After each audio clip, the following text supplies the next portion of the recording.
İkisi de telefondan oynuyorlar ve maç başladı arkadaşlar. Kazananlar grubu maçıdır bu. Dolayısıyla şu anda ikisi de çok güzel durumdalar. İkisi isketler bıraktı. İkisi de bekliyor. Aha, domuzluklar başlangıç hamlesi geldi. Neden? Of, bir taraf çok hasar yedi. Agresif bir başlangıç açıkçası. Ona rağmen bayağı bir iksir olarak önde şu an Pandora.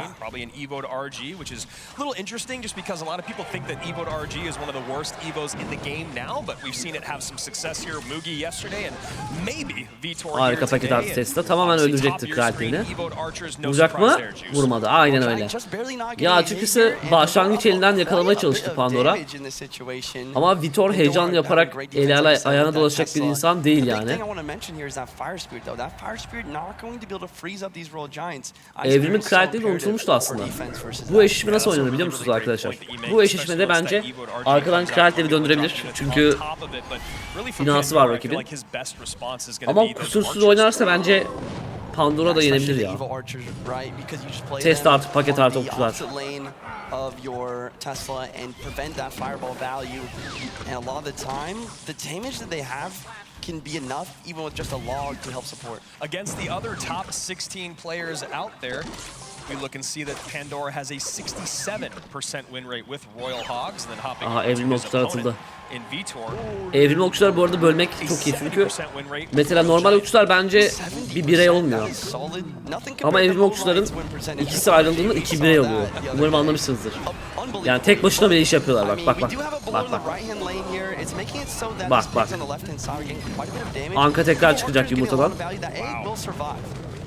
Çıktı valla. Kraliyeti gelecek mi? Arkadan geldi. Bayağı bir bu arada kâra geçmiş oldu böylece arkadan attığı için. İkinci kraliyetini göreceğiz bence arkadaşlar.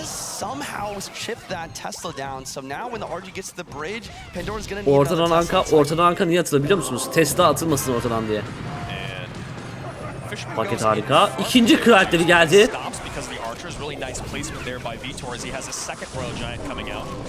Sağ tarafa dikkat. Sağ tarafa bir şey atmadı Pandora. Kraliyeti vuruyor bir. İki. Çok garip bir yıldırım. Neden?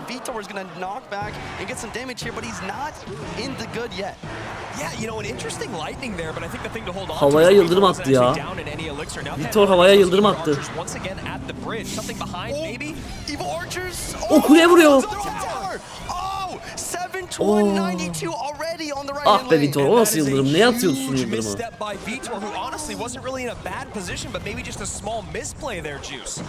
6 iksir.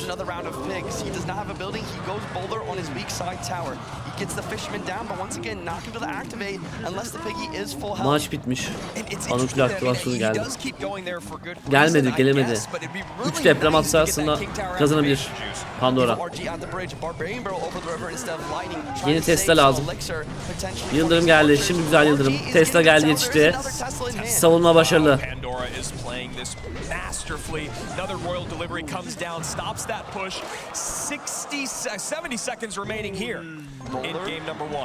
Pre-prepared for any sort of pigs blocking this right-hand side. We have a minute left on the clock. Vitor needs another double roll giant push. And right now Pandora doing the smart thing. Ters taraftan bir baskı. Kart toparlamasıyla sonuçlanabilir Vitor'un. Ya bu maç çevrilebilir arkadaşlar. O azıcık bile vurdu o. Çok kartı var sağda şu an. Yeni domuzcuklar gelecek bence tersten. Geldi. Hiç vurmamalı. Yok, tutamadı. Pandora yendi Vitor'u. Evet arkadaşlar. Üçüncü maç, yok ikinci maç mı?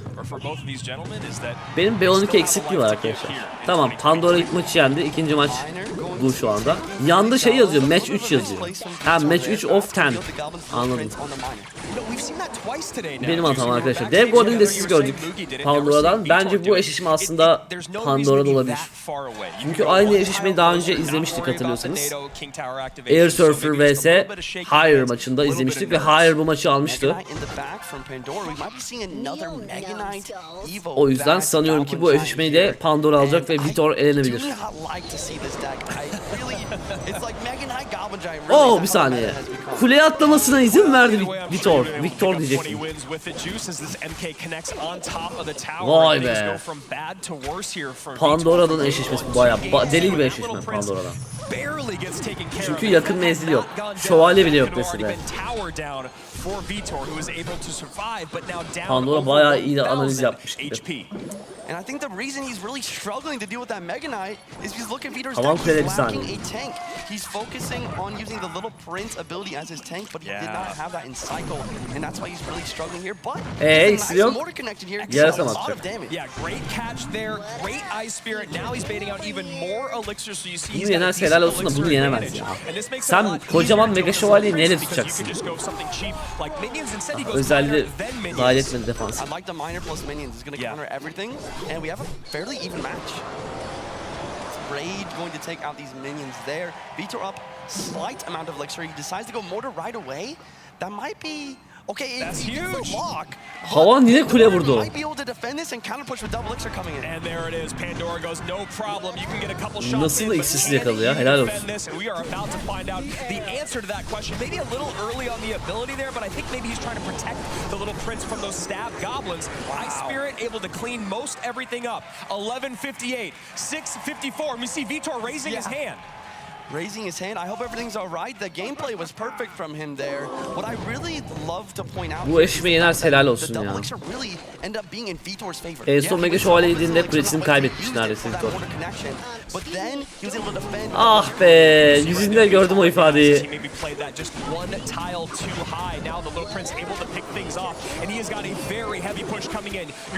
Çok hatalı oynadı.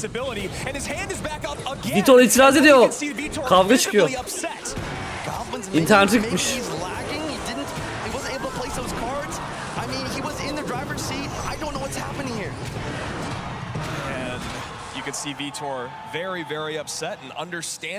İtiraz ediyor şu an arkadaşlar.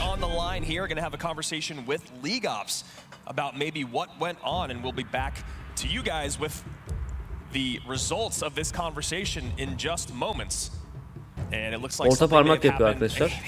İnternetim gitti, niye böyle oldu diye. Evet arkadaşlar, Pandora'nın galibiyeti geçerli oldu. Bir eşleşme alsın. Güzel güzel oynasınlar. Efendi oynasınlar. Pedro geldi. Samuel mezarlık oynuyor galiba. Bina var mı? Ana kule açacak. Evet. Ana kule aktivasyonuyla başladı. Samuel Basotton mezarlık oynuyor gibi gözüküyor. Pedro da havan oynuyor gibi gözüküyor. Yok, havan mı? Havan bomba kulesi. Bomba kulesidir ya, havan değildir.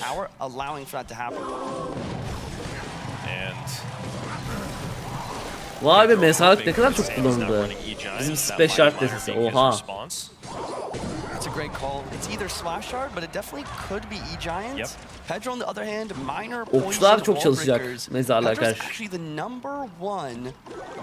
Evet arkadaşlar, Samuel'in analizisi benim. Ben dedim mezarlık kullanması. Oha, zehir gelir. Okçu çok vurdu Samuel. Ne yaptın? Hayır, zaten sıfır hatayla oynaması gereken bir maçta o okçu vuruşunu aldı ya, daha ne diyeyim ben.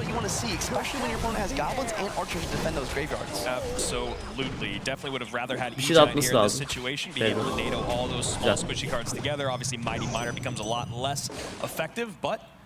We've seen Samuel play through some tough matchups before, and right now Pedro, an perfect 3 untouched towers. As Sam does have King Tower activated, but lowest tower on his board is 2642.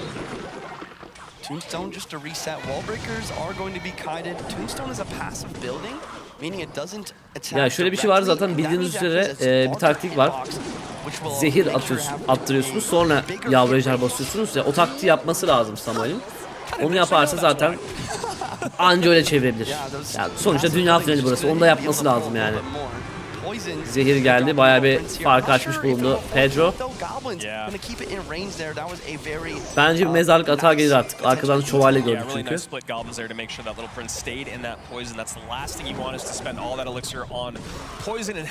Geliyor mezarlık. Köprüde kesecek mi? Kesmedi.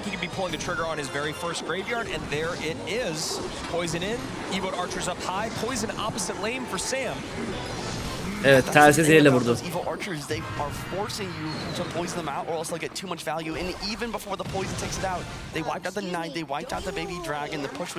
And what's really nice about that is, you know, being able to place those archers in the opposite lane, not giving poison value on the tower that your opponent is really focusing on is again, you talk about changing up the way you play cards, and that makes your opponent change up the way that they want to clean up. Aha. And here's the graveyard on the right-hand side. That's a really nice play. You always want to be going same lane as your opponent, but Samuel's left side tower is lower in damage. Oo, yavru ejder. Çok güzel kasırga. Ama mezarlıkla aynı taraf oynaması lazım. Tersi oynuyor şu an Samuel. Ya bundan sonra soldan devam etmesi lazım Samuel'in.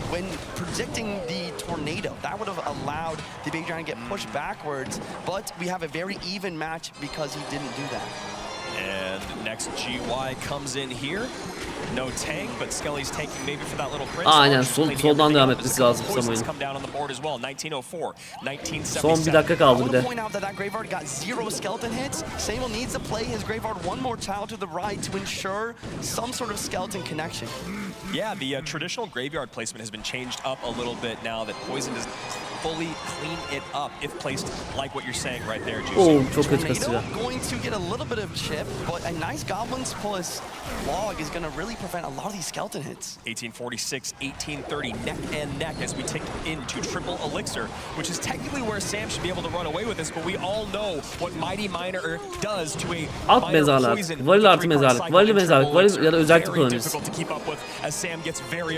Bravo. Sam also has the 3-card cycle with the little prince. He goes to the graveyard. He gets a poison down for damage. Çağırdı şimdi koruyucuyu. Bir okçuya dikkat, okçuya dikkat. Benden takılmıyor bu arada, onu söyleyeyim.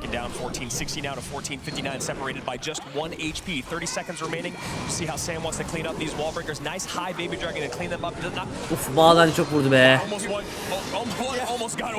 Here comes the graveyard poison as well. Evil archers plus goblins, a NATO. Is this going to be enough damage? I don't think so. I think Pedro is going to be taking this match. Ah, Pedro yener. Güzel denemeydi Samuel.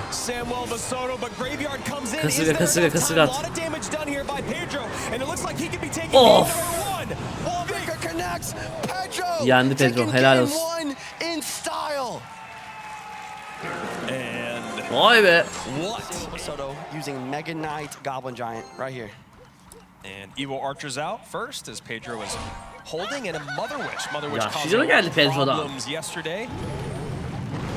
Samuel galiba domuzcuk depremi oynuyor gibi değil mi? Pedro Samuel'den daha iyi diyenler var bizim arkadaşlardan. Pedro başarı listesine bakıldığınızda hayır, Samuel'den başarılı değil ama belki şu an daha iyi oynuyordur, bilemeyiz. Kıvılcım oynuyordu Pedro. Samuel'de paket varsa kıvılcımı tutabilir. Eğer paketi yoksa Pedro'nun, pardon Samuel'in, o zaman tutamayabilir. It is a pleasure to watch him play Hog EQ, but Samuel, like we talked about, his win rate really bolstered by the addition of evolutions. So, and he's got the pigs as well. Piggies, okay, so he's going to go piggies instead. Bir dakika. İki domuzcuk kulesinde bırakacak mı? Hayır, yaşlıcalıyı atmayı tercih etti. Samuel'in kullanmadığı iki kart ne? Tesla veya bomba kulesi. Diğeri de paket herhalde. Eğer paket varsa kıvılcım tutar, yoksa tutamaz arkadaşlar. Zor tutar.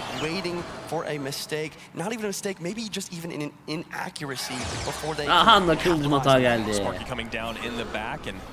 Tersten bir atak gelecek mi? Evet. Güzel alev. Ama evin okçu yine çalışacaktır. Buzluğuyla kule alır onlar. Ha. Şimdi de dev goblin'e koruyamayacak kılıcımı. Buzluğu artı evin okçular basarsanız köprüde kule alıyor arkadaşlar. Evet, paket geldi.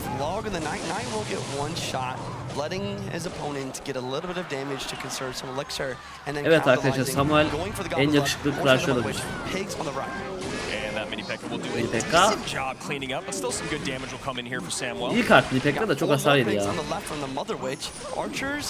Not perfectly split, and we have a Goblin Giant. The bridge this is tough for Sam to defend, but he's got the bomb tower, and he's one of the best micro players in the game.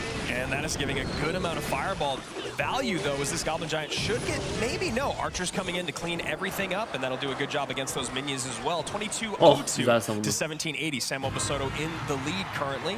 We'll see how he wants to maybe split these piggies. Maybe just go all to the left now. There we go. Pedro'nun aynı tarafı oynaması lazım rakiple. Tersi açmamalı Samuel.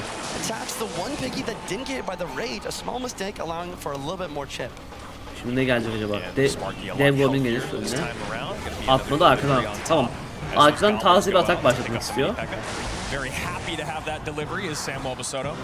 Yeah, the delivery makes such a big difference. Oo, çok agresif oynadı, bir saniye. Bir saniye, buradan iyi çıkarsa Pedro yener. And a nice sell up push here on the right hand side. Gets some good damage out of it, but now Sam has an Evo Knight to contest with and a Gob Giant Sparky push on the right hand side. And that Evo Knight tanking the left side towers, allowing this Goblin Giant to stay quite healthy. Not to mention this Mother Witch making things quite annoying. He's opting to take some Mother Witch chip to make sure. Samuel iyi ilerliyor ya. Emin adımlarla ilerliyor. Paket elinden çıktı, milyonlarını sığınacak. Buzru. Atmadı, mızraklar vuruyor. Çok vurdu be. Aa, kıvılcım tutar hepsini. Bats! Uf, hepsini birden temizledi. Samuel'in işi zor şu an.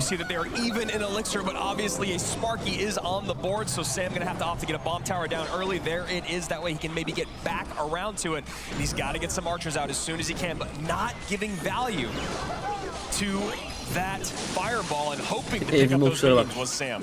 Love the evil archer's value here. We need to see pigs. Aha, kıvılcım yine öldürecek domuzcukları. Çok güzel zamanda atıyor ya.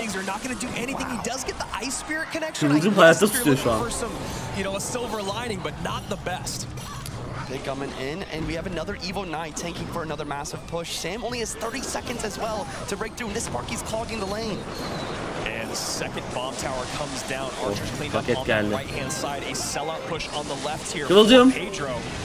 And Sam Kıvılcım. hang on for dear life. This defense is fantastic. Gob Giant comes in, but he's back to another bomb tower. Sparky does not get the shot.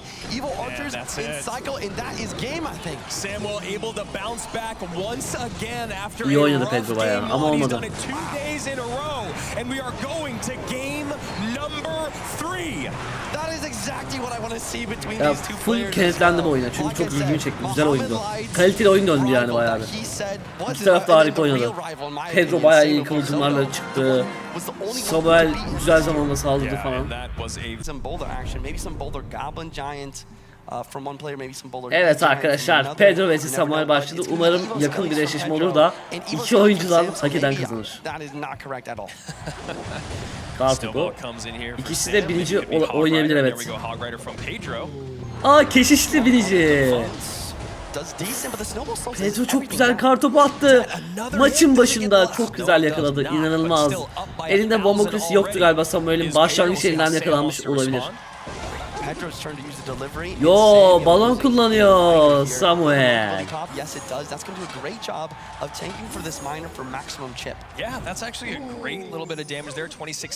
Arkadaşlar, size CRL ile alakalı bir şey söylemek istiyorum. Genelde 3. maç birinci oynanır çünkü 2 tane desteği elinizden çıkarttığınızda son kalan desteğinin kartları genelde birinci kartlar olur. Deprem falan işte kullanılmayan büyüler genelde ama güçlü olan büyüler. O yüzden 3. maç birinci genelde yaygındır.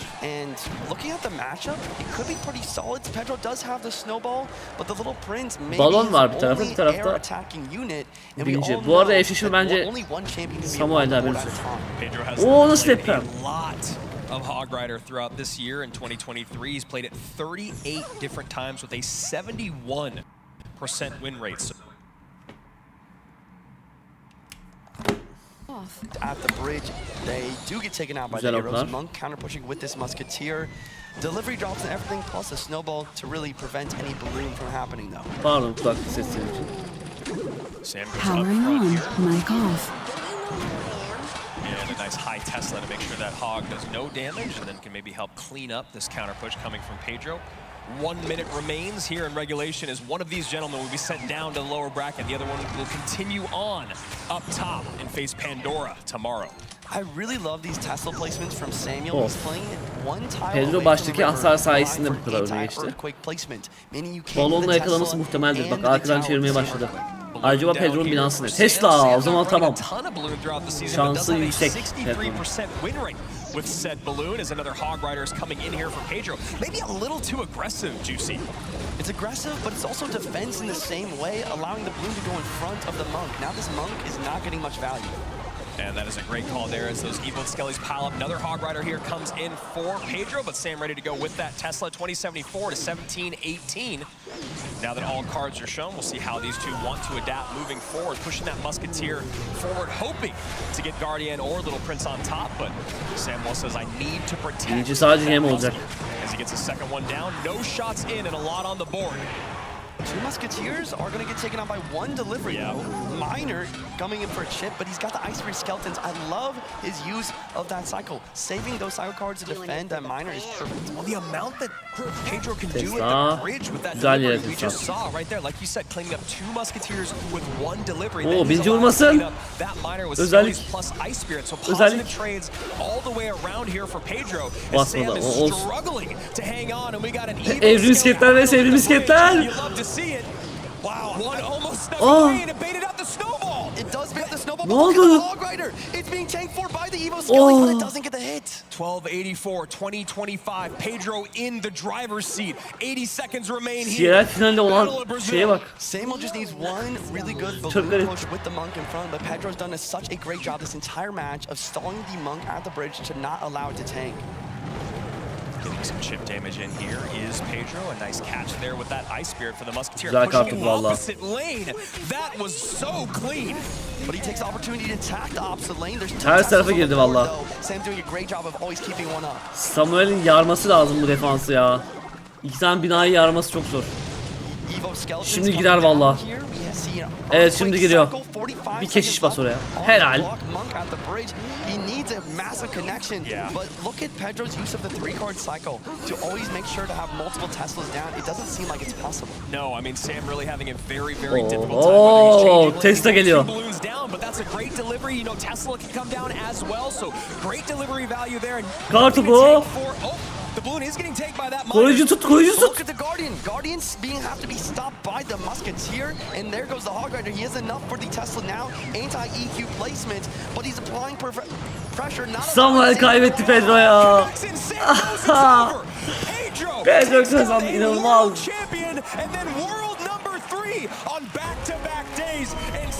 Vay be.